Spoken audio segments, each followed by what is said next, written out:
As frações, elas são classificadas em dois grandes grupos. Tem o grupo das frações próprias e tem o grupo das frações impróprias. Quando é que a gente sabe em que grupo a gente vai colocar a fração?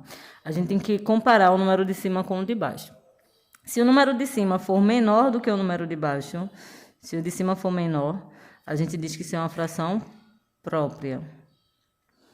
Se o de cima for menor, a gente diz que é uma fração própria.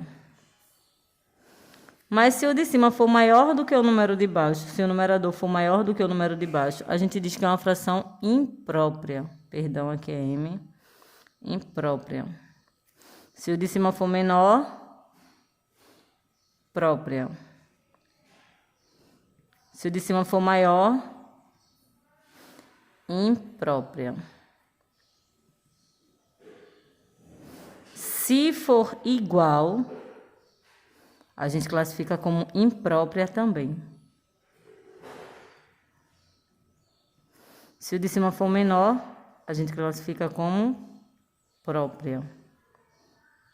Se o de cima for maior, a gente classifica como imprópria. Eita, meu Deus, perdão.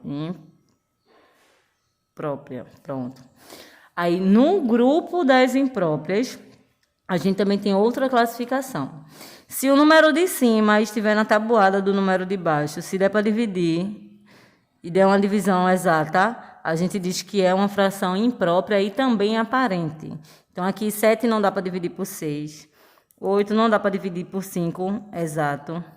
4 dá para dividir por 4, dá 1. Então, isso aqui é uma fração imprópria e aparente. Aqui, 16 dá para dividir por 8.